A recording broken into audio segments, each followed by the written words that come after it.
She's a Nicole Kidman of chimpanzees. That's what she is, not Dolly Parton. Here's a man who saw challengers and took the right lessons home. Lesbians will do one thing, which is take it too far, okay? I will just say, history will smile upon those who knew the truth about hags. She can get a bit, sorry Barbs, unhinged. That's like what Selena Gomez always thinks she's wearing when she puts on a black gown. Well, no one remembers Art Basel. They just do a bunch of cocaine. My initial thought was that he would just bring out Lil Wayne, but then I remembered the Drake beef. He was actually one of my first lesbian crushes, Lil Wayne, like in a big, big way. And dare I say your DNA was MIA? I have something for you today. Because I went to Chopped yesterday. I found myself next to a Chopped. Yes. And? You lie. Oh, bitch. You lie. Bitch. You lie. What'd you get? A chicken wrap. A chicken salad wrap. Which one? Mexican chicken Caesar?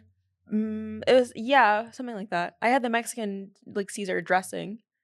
A little squeeze of lime, a little salt and pepper? No squeeze of lime. I didn't know there was a salt and pepper option. There are too many options. It's too much, like, too many questions that I'm being asked. I don't think so. It's too interactive. I don't agree with your experience. You don't believe women. I don't. How dare you? I definitely don't believe you. In fact, I don't believe most women. It was not good. It was fine at best. Fight with the wall. Go to Just Salad and then call me. I don't want to go to Just Salad. I'll go back to Daily Provisions. Okay. Actually, I heard they're good. Okay. Anyway, I got a liquid microneedling last week from our friend Sophie Pavitt, and she said, "What are you doing this weekend?" And I said, "Going to a wedding." And she said, "Of course you are. Mm-hmm. You're always at a wedding." And I was at a wedding this weekend, and it was fun. Classic. Where's Hunter? A wedding. No, likely place for you to be. It's the Dumois thing. Likely place for Hunter to be. Yeah, Anon, please. It's me reporting your status. Yeah. And someone responded to my story and said, "Oh, I know Peyton is jealous." Swear Really? to God. Yes. Someone said, "Ooh, Peyton is stomping her feet. She's so mad." Okay, first of all, fuck you, bitch, whoever that was. Asshole. You know I'm down bad. Why would you say that? No, and look at you're getting tight right now I because you know am. it was right because you know you're jealous. Well, not quite. Oh, because you were at a pre-wedding celebration and you were at a bachelorette. I was at a bachelorette. I'm coming for your gig. Oh, and where was the bachelorette?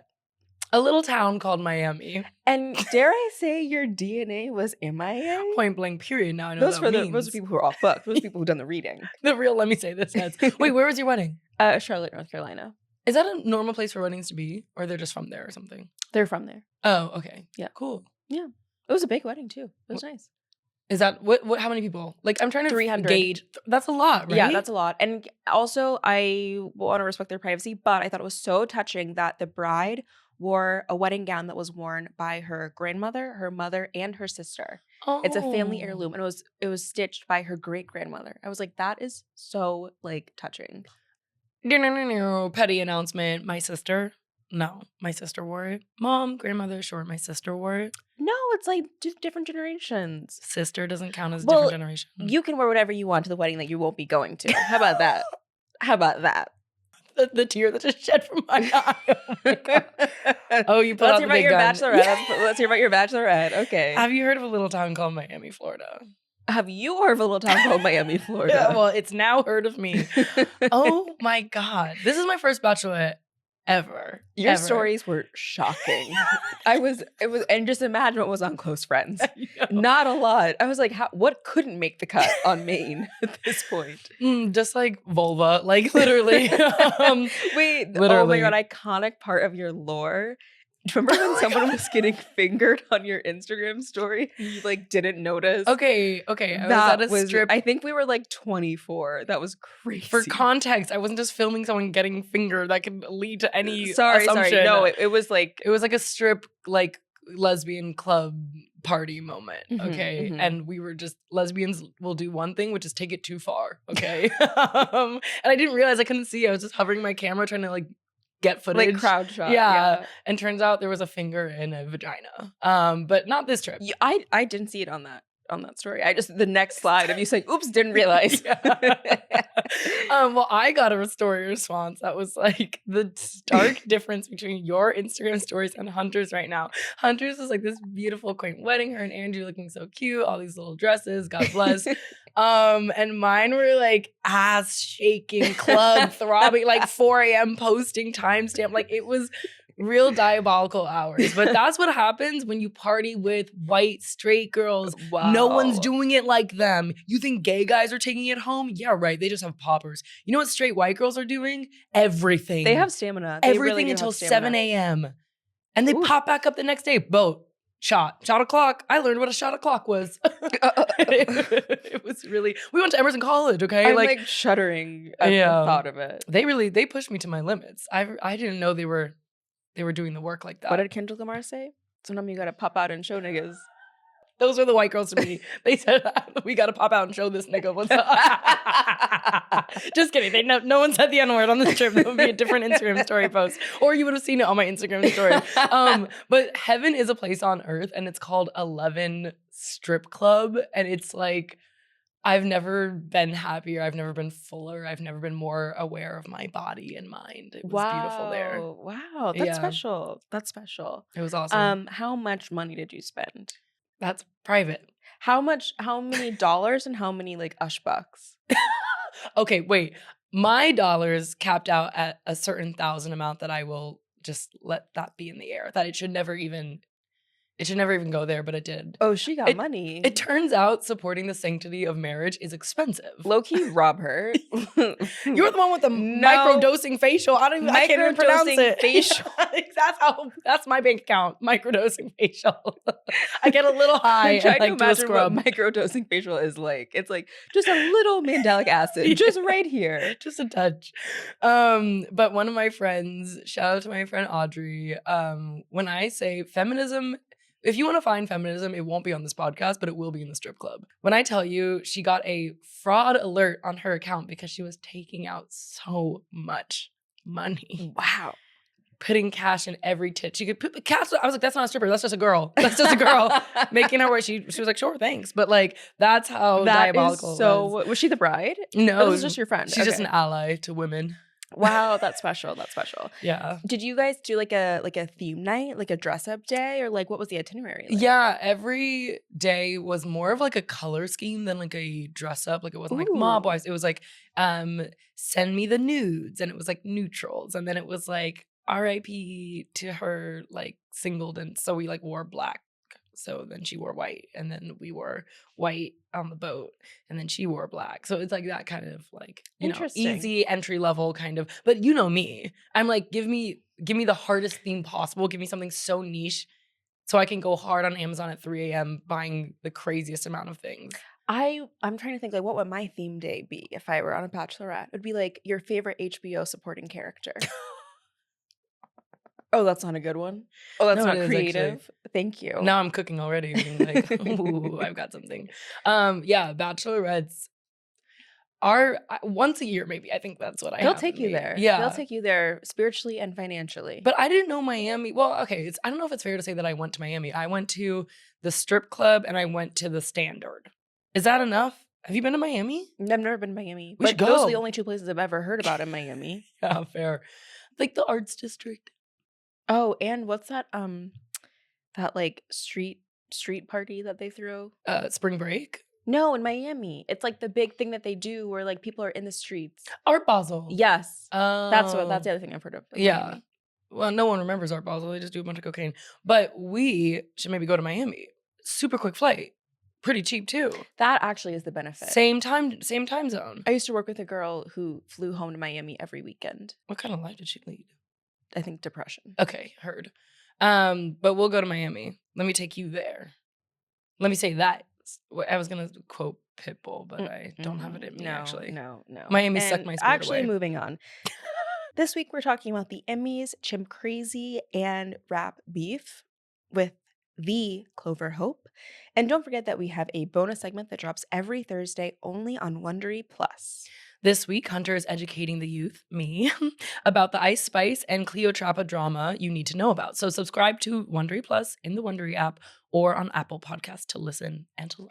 And to be clear, I'm younger than Peyton. And let me just say this. Let me say this. Are you looking for a home for your worst opinions? Are you a hater first and a lover of pop culture second? Consider this a glorified group chat, but we're not calling you out. No, we're calling you in. It's a safe space To talk shit. But of course, from Wondery, I'm Peyton Dix. And I'm Hunter Harris. And this is Let Me Say This.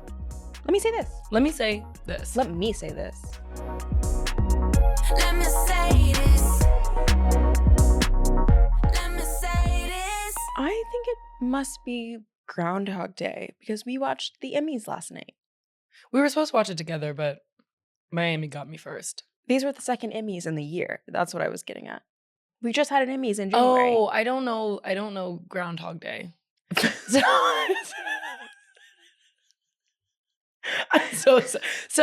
So tell us about the second Emmys. The way you said, I don't know. I'm from LA. I don't know Groundhog Day. Oh my God. Okay. Well, the second Emmys of this year were last night. What was the first? The Creative Arts Emmys? No, because of the Hollywood labor strikes. Oh my God, right. The previous year's Emmys were in January, and then now the last year's Emmys were this week. Yeah.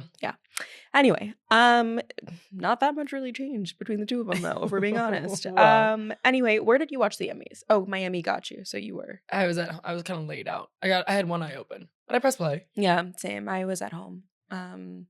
And I don't know. I think it's like, was it Emmys fatigue from like just having seen a lot of these same winners and shows give speeches kind of so recently, but nothing really like moved me. Like really only a few times was I like, oh, I'm so happy I'm watching this show. Like this was genuinely so moving and touching. Like, and that was Liza Colon-Zayas winning for The Bear, and then the Shogun wins. Like they had 3 pretty notable wins in acting and directing, and I was like, okay, yeah. Was there anything going into it that you were excited about or looking forward to, or you're just kind of like, it's just the Emmys, I have to legally press play? I think that I just felt like gun to my head. Okay, I have to press play. I mean, I did like Dan and Eugene Levy as hosts. I thought they were pretty good. Yeah, glasses representation.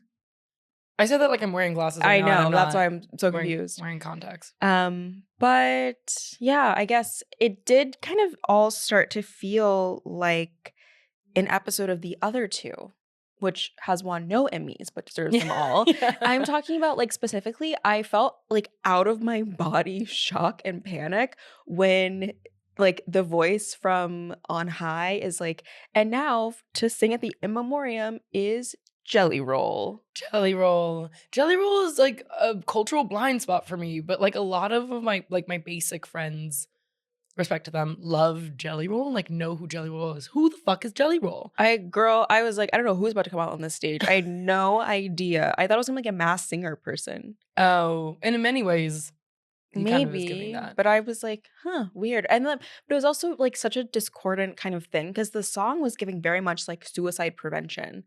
Like the lyrics were like, it's okay to like not be okay. But like meanwhile, it was like an in memoriam like segment. Yeah. About people who had passed away. It was just, that was like So the that was strangest part of the Emmys. A for lower me. point for you. It was a whoa for me. I was like, what is going on? Yeah. But that just felt like it encapsulated the whole night where I was like, more often than not, I was like, huh? Yeah. But that being said, happy for Shogun. Okay, what are your highs? What are your lows? Highs were The Bear winning supporting actress. Heard. High was also Selena Gomez giving a standing ovation, I think to Jean Smart, and then her looking over her shoulder to say something to Benny Blanco and him not giving a standing ovation, him just like sitting and clapping. That was like so funny to me for some reason. Other highs, Anna Sewai from Shogun winning. She like you could see in her face that she so clearly wanted it so bad, and I was like, oh, so deserved. But I was just so like, wow, so nice to see people achieving their dreams. Also, a little up and coming New York actor named Desi from Girls winning from Girls. again. Yeah, for actually like the either best or second best episode of that season of The Bear. Yeah, I'm a Fishes truther. Fishes was not a good episode of TV. Okay, one, the way Iban, we knew, we planted seeds to watch him rise. So like we're cashing out. I just want to say that. Yes, I bought low and I am keeping Hi. We are the Marnie of his life. Yes, we are open locked your and heart loaded. to me, Bella. Yeah. Okay, wait. Also, how do you say her name? Anna Sawai. I think so. Anna Sawai in that Vera Wang dress. Oh, she took it. Oh, she took it. She was like best dressed of the night for me, I think. Like ooh. her and also Christine Baranski. Christine Baranski. Oh, Mother to absolutely many. Mother to stole many. it out from a lot of other women. Yeah. And I also want to give a shout out to Greta Lee's second dress. Her first dress I did not like, but her second dress I loved. And also Cheryl Lee Ralph. Her Literally. dress, her Versace that's like what Selena Gomez always thinks she's wearing when she puts on a black gown. Selena Gomez looked nice last night though. Normally I don't But think she dresses always looks well. like that. She always wears like a black gown. Yeah. I mean, black gowns are for people that lose. So like it's fine that she wore a black gown. Selena, I mean. Yes. Wait, who's the other person you just said? Cheryl Lee Ralph. Oh, No, before that. Greta Lee. Thank you for saying Greta Lee second dress because Yes. the minute I saw her come out in that beautiful baby blue, I said, thank God she changed. And the cutouts, I was like, oh my God, body. Yeah. Like body on 100 million. Wait, one of my highs, well, Io to segue. Oh, great yes. dress. I can't remember who she's wearing. But the moment I was watching the pre-show on, I think, E! And when she runs into Reba and like has a full Reba heads rise. Like Reba heads rise. You know I'm about to do it. A single mom who works too hard, who loves her kids and never stops.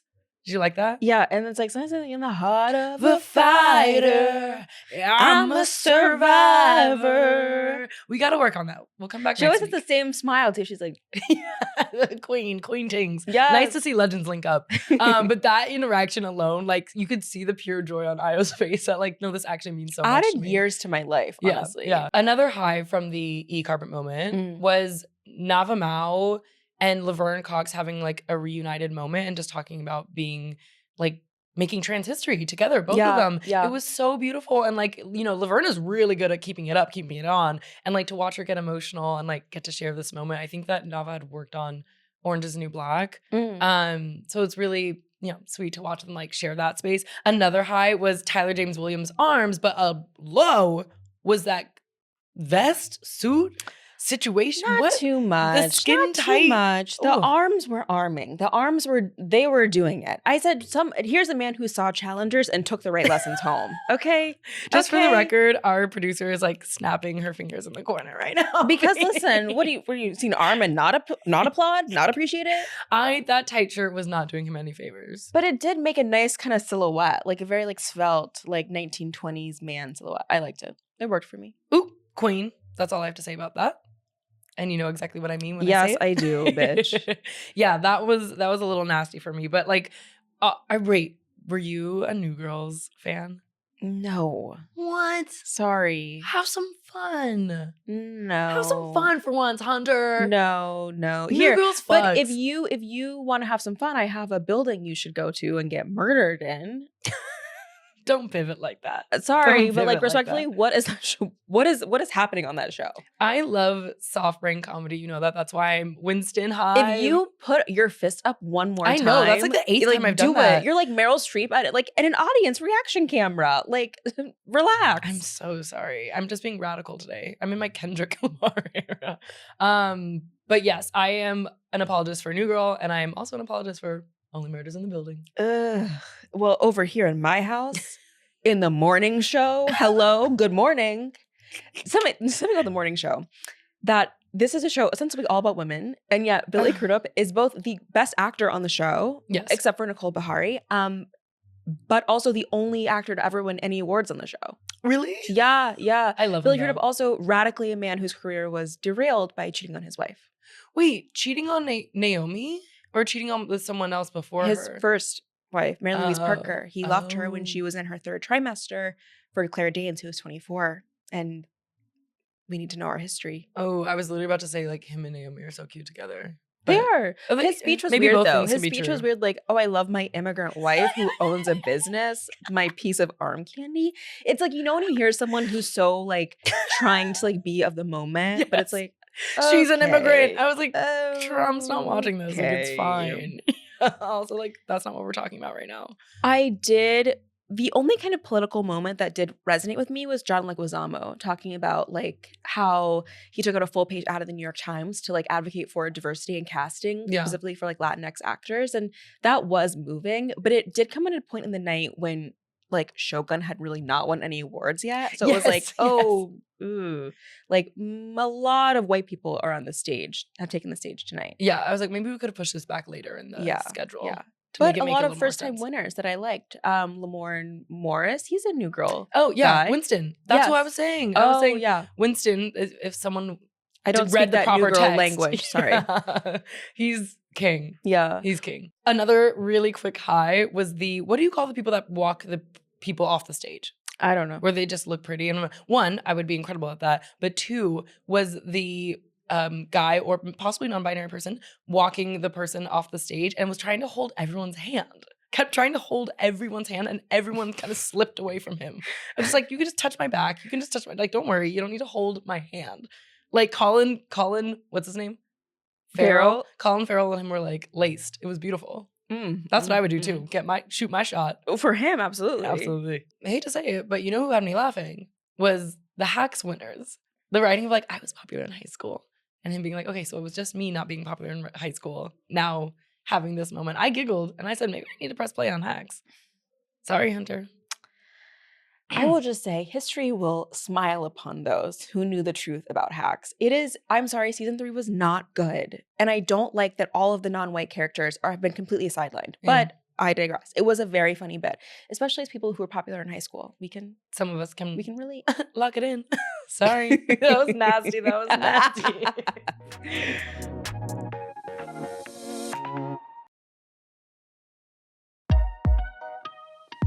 Let's talk about Chimp Crazy. HBO's latest docuseries, and in some ways, sister doc to Tiger King. And this show will give you heart palpitations. So we're pressing play. Let me say this, bullying works. It does. Okay, because I tested positive for being Chimp Crazy, and I said, girl, I watched this show, I think it was on Memorial Day. And I was like, or was it Labor Day? Whatever day it just was. And I was like, whatever, I have a whole afternoon to kill. I'll just press play on this like random show that I've been seeing ads for. Oh my goodness. I was so locked in. Yeah. So if you have not watched Chimp Crazy, which I'm pretty sure you have because it is like the #1 HBO doc of all time. If you haven't, you must immediately. Yes. Basically, this 4-part docuseries, yes, from the director of Tiger King, centers on an exotic animal dealer and self-proclaimed Dolly Parton of chimps, Tanya Haddix, and her Hollywood famous chimpanzee, Tonka. Basically, Tanya is raising Tonka, really loves him, or, so she thinks. And then they go into hiding. She hides Tonka but says that she can't find him when Tonka goes missing, as PETA has like a sort of rescue operation. Yeah. This is a turf war. Yeah, it's a turf war between PETA and Tanya. PETA and Tanya are going neck and neck. Obviously, PETA is trying to release all of these chimpanzees and animals from harm. And Tanya, in many ways, like, she genuinely does not think she's doing harm. Like, she truly, my sister in Christ, does not realize that monkeys, chimpanzees aren't really meant to be kept as pets, and specifically in the basement of your home. In a cage with like no natural light, or like she just gives him like toys, iPads. Vibes like, only down there. It's really like distressing to me. And intercut within the story of Tanya and Tonka and PETA are other stories of women who kept chimpanzees as pets, and how in all of those cases it like ended very negatively, usually with the animals having to be killed because it had like devolved into a really dangerous situation, which I found like personally very heartbreaking. Yeah. Well, something about this felt so different to me than watching Tiger King, where there's a little bit more levity, even though, like, don't get me wrong, any kind of like animal abuse, bad, of course, textbook. I hope we're all on the same page on that. But like, something about this was particularly sinister to me, while also being so appreciative of the campiness and the way that it was like shot. The like high contrast, the all the pink of it, even just the glamour shots of Tanya, who, by the way, the reason she calls herself the Dolly Parton of chimps is because she has lashes that way her eye. I don't know. Can she see? Those It's lashes very, are so it's very heavy. like Miss Piggy lashes, like, you know, like the big heavy lash. She's going toe to toe with Phaedra Parks. In terms of how long and lengthy and heavy those lashes are. Filler out the wazoo. Filler? Is that what? Lip filler, yeah. Big, big blonde wigs. Blonde wigs, several of them that she sort of cycles through throughout the whole series. But I think what you're getting at though is I kind of do agree. I think Tiger King, like the Tiger King people just all seemed so like bad, like clearly bad with no redeeming qualities, like not even very funny. Yeah. Where Tanya, there does seem to be a kind of like push pull in her desperation. Like she really does want to do the right thing by these animals. And at one point, the director, Eric Good, has to send in a proxy director. I don't think that's been a thing in documentary filmmaking. He says it as if it's like normal. But he basically hires a man who has also a kind of checkered history with exotic animal dealing, who also went to clown school, to like fake his way into Tanya's orbit and kind of become like her observer. And even that guy, Dwayne Cunningham, becomes kind of compromised by this. He also kind of gives in to Tanya's like really desperate appeals for help and is like on her side. Yeah. I mean, Tanya is kind of the actress of our generation. She's a Nicole Kidman of chimpanzees. That's what she is, not Dolly Parton. Because there is a scene in particular where she is... Well, we have to set it up because maybe I didn't do a very good job at the beginning. Basically, Tanya is working at a place with a lot of chimpanzees that are housing them. PETA is called, and PETA, like after a legal battle, comes in to take the animals out to like a proper like rescue center where they can live outdoors, not in cages, like a sanctuary center. And all of the animals are recovered except for one, Tonka, and she swears that Tonka died like in the middle of the night, basically the night before they were supposed to be like all taken out of this facility. Alleged heart failure. Yes, she says that he had that he has died. Yes. And pulls out a bag of like ashes that actually look like Nesquik. Yes. For the record. And then she's in a hearing on Zoom where she says Tonka is dead, like bawling, sobbing. And then what happens?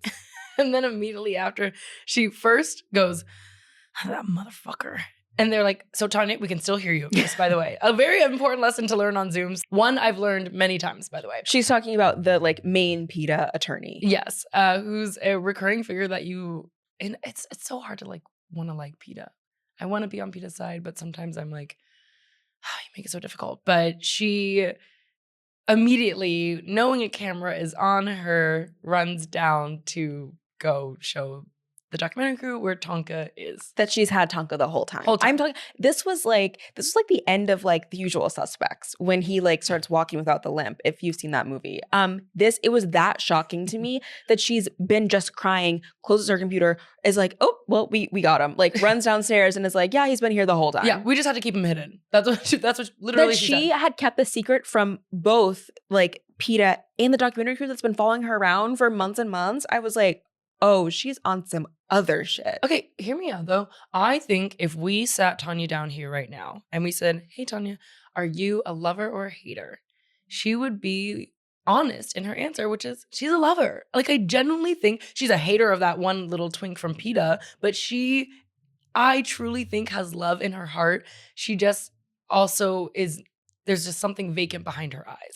I think that there's something going on. Are touching on something important, which is that there is a sense throughout the documentary, and part of what makes it compelling is that she really does think that she's doing the right thing. Yes. Like she is the Erin Brockovich, she thinks, of chimpanzees, and yet she just is not doing the right thing. Like in all of these other cases, women who have raised chimps as like their children, basically, it all comes from like a wayward desire to nurture and all ends badly. Yep. And as it kind of did in this whole series where she ends up having to give up Tonka, but then like another chimp, like a friend's chimp, like kind of mauls her. Like takes her arm out of its socket, takes a big chunk of her ear. Like, I don't know. Something that's also interesting, it always comes at the cost of their children.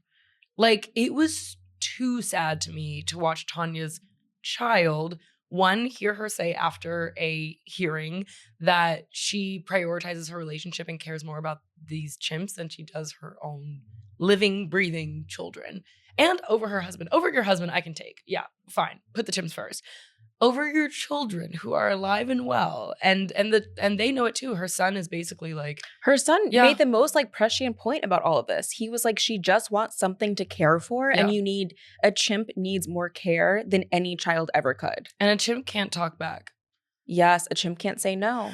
And I have heard that the LA Times did a story about like how Tonka is doing now, and he is sucking and fucking at the animal sanctuary. Yes, and he also met his son. They matched that he happened to be like very close to his biological son, who was also in the animal sanctuary. It was very sweet. So he's basically in Miami in many ways. He's living large and in charge. Good for him. Dare I say his DNA is MIA? It was for a minute. It was MIA in a different sense for a minute, okay? Oh my God. Well, Chimp Crazy, watch it. It's so good. I liked it overall. I thought the liked it ending too. was weird, but I think that there's some ethical questions raised about a proxy director.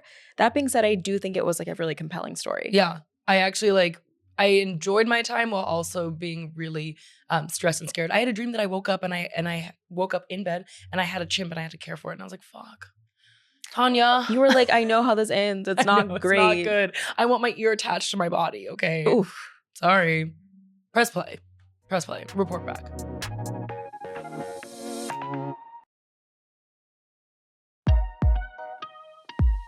Okay, if you hear a thumping bass in the background, just know it's the Barbs coming for us. It's because they found us. They found because us. they found us. They found our headquarters and they're on their way.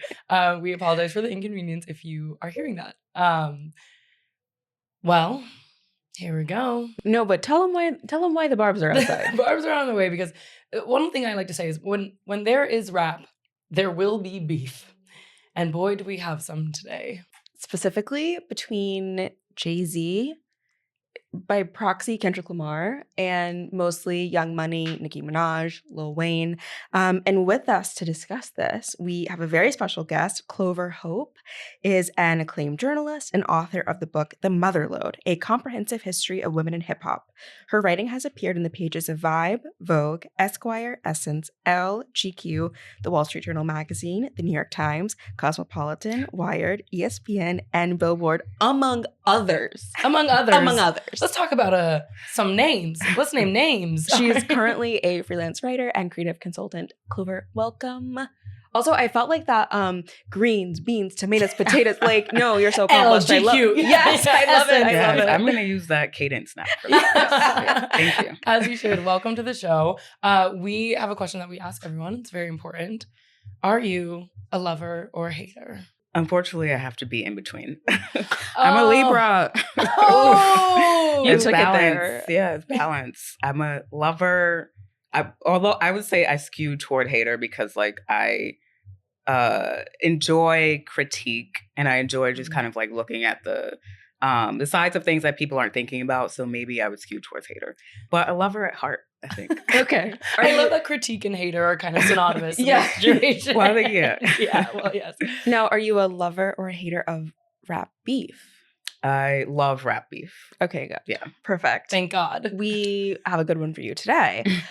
So quick context. Basically, Kendrick Lamar was chosen as the Super Bowl headliner on the high of what I'm calling I Hate Drake summer. Jay-Z's Rock Nation chooses the headliners for Apple TV. And I want to set this up that it's kind of a huge deal that Kendrick Lamar is the rap headliner, or that he's a Super Bowl headliner, because he's the first rapper to headline solo. And the Super Bowl this year is going to be in New Orleans, which is the hometown of Lil Wayne. And Lil Wayne is I would say a little bit distraught that he wasn't chosen. And Nicki Minaj has taken up arms. Just direct quotes. She says, got everything in the world, still spiteful and evil, disgusting. Be happy, I beg. Go be fucking happy, nigga. In rap business and women's business, when you got the politicians and the police, you good though. Plus that ugly, laffy, taffy alien, hashtag gag city.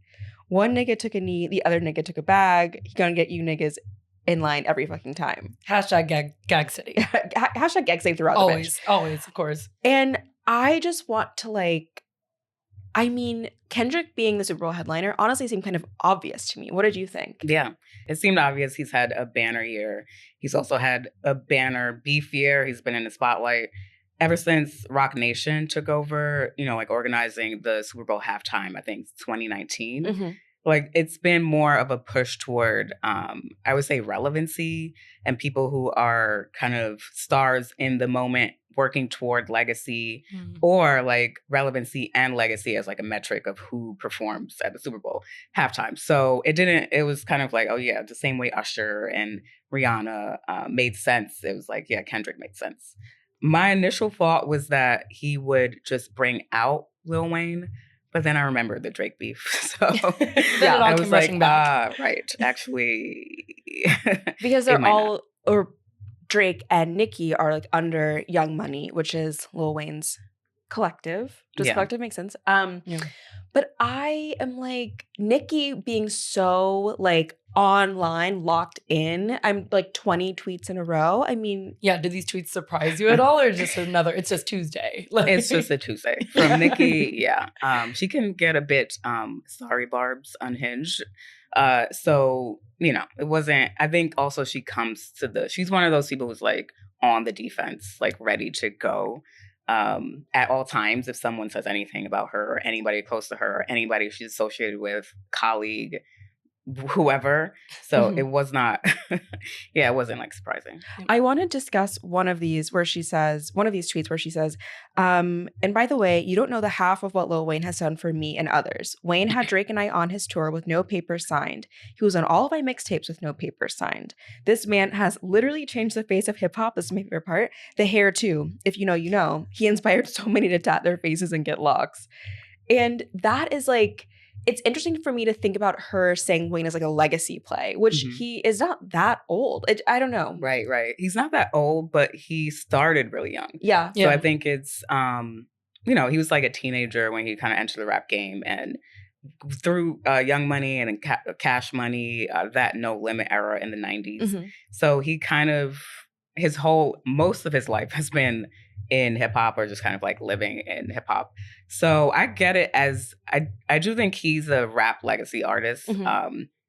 Definitely, like classic albums and all of that. So her point about the actual like style influence is a valid one. No, I thought that was very interesting. Yeah, and I actually hadn't really like that's kind of like, oh yes, he did kind of the face tats, which I wish he didn't really introduce that. I wish we unlearned that. Yeah, actually. I wish. Yeah, he was actually one of my first lesbian crushes, Lil Wayne. Like in a big way. He's a stud. He's a stud down.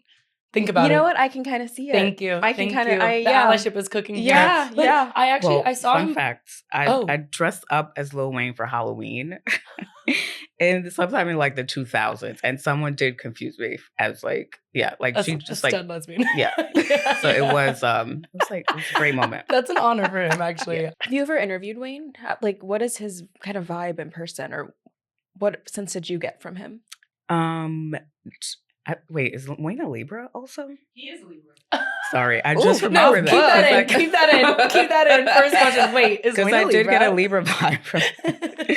So, yeah, I interviewed Wayne back in 2007 for a XXL cover. It was during a drought in Atlanta in his trailer. And the significant thing about that is that the takeaway from the interview was the big pull quote was, "I'm not hot, I'm great." And so his point in saying that was just kind of like, I don't want to be like the hot person in the moment. Like I'm reaching for greatness, like beyond this point, like down the line.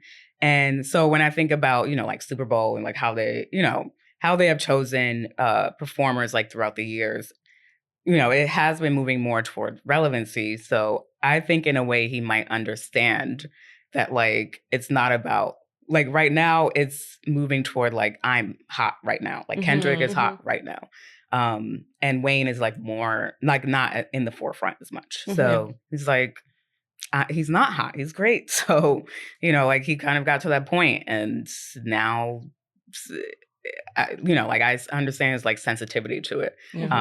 But it is like what he wanted, basically. Yeah. I saw him perform recently, actually, at maybe a year or so ago at a Prada party, and it left a lot to be desired. Well, that is kind of It was tough. That It was was really tough. where I was going with the question, like legacy artist, because absolutely, like his impact is still felt, but I'm not like, I don't hear anyone running it up. I don't hear Yeah. anyone like any of his new stuff getting Right. a lot of attention and making a lot of noise, Yeah. which is why him doing the Super Bowl felt like, huh?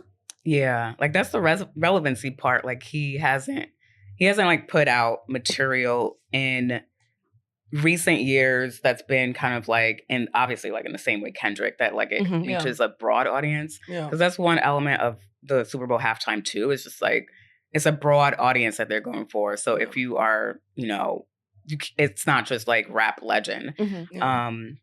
Unfortunately, like they are looking for people who kind of like hit all those, markers, like the, Dr. Dre, Eminem, 50 Cent kind of Yeah. like show. So for the first solo rap artist, like I do get it that, like it's New Orleans, like you want it to be like New Orleans specific. Mhm. But yeah, it's like, it's kind of, I see both sides thing again. I'm sorry, Libra. But like, it's Yeah. like, I get why he's upset. On the other hand, it's kind of like, yeah, like Kendrick, this is his moment. So Yeah. Yeah. I do want to bring up, what Wayne said in response in some like interview. He said, I blame myself for not being mentally prepared for a letdown, for automatically mentally putting myself in that position. I thought there was nothing better than that spot on that stage, on that platform in my city. And then he thanked his supporters, Nicki Minaj. And he said, I feel like I let a lot of y'all down for not getting that opportunity. Which, listen, I get sad. Yeah. I mean, I I, was don't thinking think the he's Haim in a lyric. place to be doing the Super Bowl. Yeah. He wasn't in a place to be doing a Prada show for a bunch of white girls. So, like, come on. No offense. All tea, no shade. But do you feel like Kendrick was the right pick right now? You feel like Yeah. attention's on that? Yeah. Yeah. He was the right pick. The selection doesn't necessarily have to depend on the host city. Yeah. Yeah. Like, I think it's great when that does align. For them, it's great when that does align. But, like it's, if you're in Tampa, like I forget who performed that one. I think it was maybe The Weeknd. Who's representing Tampa. you know? So The Weeknd's from Tampa? No, I No, don't think. I was like, what yeah, the hell? exactly. Okay, exactly. I was The Weeknd like- represents the night. Right. Like, the nighttime. The Weeknd represents cocaine. Okay, let's be honest. Miami maybe. But Yeah. it's Tampa doesn't jibe. So it didn't really, it made sense to me that Kendrick would. I also didn't know it was in New Orleans, like at first. Yeah. Like I don't know. The host city is kind of like a nice factor, but I don't know how much that plays into like choosing, like how they choose, Yeah. like an act. So I do want to get into what I feel like is the macro like level of this, which is Nicki versus Jay-Z, Rock Nation, and by extension, Beyonce. Because sorry, no, we Summon have to her. say it. Summon her. What does Laffy Taffy Alien refer to if I- not Beyonce? Like from Nicki's point of view. Am I crazy? I love even just the way you're like, listen, my hands are clean. Like, Libra ass over there. Well, the thing is, I just feel like Nicki's at war with everyone all the time. Yeah. That I'm like, Yeah. It doesn't even faze me. It doesn't surprise me. It at this point almost doesn't interest me anymore because I'm like, who is she not fighting with? When That's you said true. colleagues, that sent me because it's like it could be a friend of a friend. It could be like a regular Twitter follower. It could be That's true. anyone. A lot There's a of gun people raised. catch strays whenever Yeah. she starts Us next, tweeting. maybe. Yeah. Ooh, gosh. Leave me I out would of hate to this. say. Do you feel like there's a little bit of an irony about Kendrick Lamar, let's say Hotep in Chief, headlining the Super Bowl when he has been so, at the forefront of being like a rapper, talking about injustice, Mhm. talking about police brutality, especially as like, I would say the most acclaimed rapper of his generation. Do you think there's like something a little strange there? Yeah, there is. I mean, I feel that way about most, just like the halftime show in general. Yeah. Like people kind of, or like musicians choosing to sign up for it. It's a huge platform. It's also, if you're really kind of gung-ho about like anti-NFL, anti-football, or just Mhm. kind of, like the Colin Kaepernick crew, you wouldn't perform in the first place, Mhm. So I do think, I guess, like, generally, I think we would probably put Kendrick in that bucket.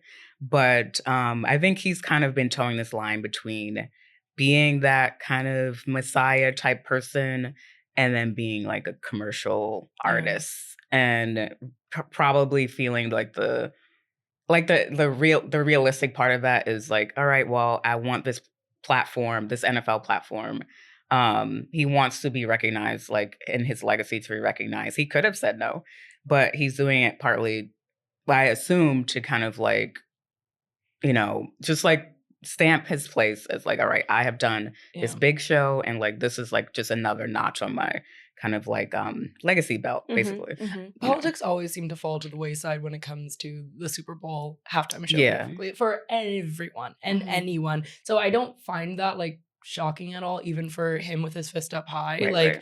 But I do feel curious about what might come of this moment because of what he already did at scale during the LA show and what might be possible with Super Bowl money budget, right? Like, I feel like that is going to be really interesting to see what he does with it. But also Super Bowl timing. These shows are like so 4 minutes long. I mean, you have to also have like 10 minutes at least like to break it all down. Like, he can't do Not Like Us 5 times. So. But if he did, I wouldn't be mad. If he did, I wouldn't be mad. And he would. Yeah. He plays no other song except Not Like Us. That would be so iconic. Are you kidding? I don't want to see him wearing that like diamond encrusted crown of thorns again. That was lame. I'm sorry. It was stupid. What do we want to see from him at the Super Bowl? I think Kendrick can have like a Beyonce level moment in terms of theatrics and just kind of, he's great at putting on a show. Like, we know that he's great at telling a story through his show. And I think that's what I would be looking for. Just kind of like, what is the narrative he's kind of presenting here? Because most of his performances, whether it's like an award show or just kind of his tours, like he has some sort of meaning behind it, or if it's like, tied to an album, there's definitely some aspect of I have something to say, or just kind of, even if it's sort of like more of a personal statement.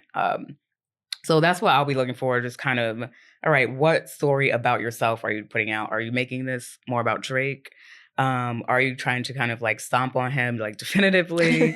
Or is it just kind of, no, I'm actually not going to talk about him at all. Yeah. Like, he's not going to do that. Maybe he doesn't do that song at all. And he's just like the bigger kind of, that's probably not going to happen. But like the bigger thing to do maybe would be to ignore it and just kind of for people to be expecting that and him not, and do something else like subversive or whatever. So, but I know it's going to be like theatrical and have some kind of narrative. I think you're right. I think we won't get a ton of Drake stuff. Yeah. Because it does feel like a kind of like legacy crowning achievement moment.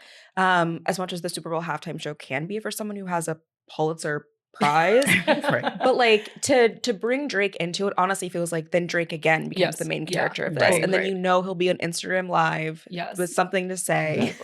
And that's coming from the petty princess herself. Yeah. Okay. Like, Hunter's always pro being petty. So if Hunter's saying maybe we leave him out of this one, that's a big deal. But listen, you glow through what you go through. I'm reformed a little bit. But Clover, thank you so much for joining us. Where can people find you? On Instagram and Twitter, but mostly Instagram. I don't really tweet as much. Clovito. So, and they can find you in bookstores. And in bookstores. Online. Also, I have an audiobook version of the book that's on Audible. Read by who? And there are several narrators. Myself, Lauren London, MC Light, Nia Long, Remy Ma, Angie Martinez, Chloe Bailey. Bitch! Wow. That was like the LGQ essence. Yes. I was going to say Remy Ma because my dog is named after Remy Ma. Yeah. Remy was amazing. Thank you. Thank you so much. Thank you for having me. Well, that's it for this week. As usual, we are 2 online, so you don't have to be. I was going to say that like Desi doesn't have an Emmy, but he has me, but he actually has us both. Oh, trophy wives. Tanya, if you are waiting in line to get another chimpanzee, please get the fuck up out of line. And someone please cut off Spectrum access to Gag City. Please. You know it's Spectrum too.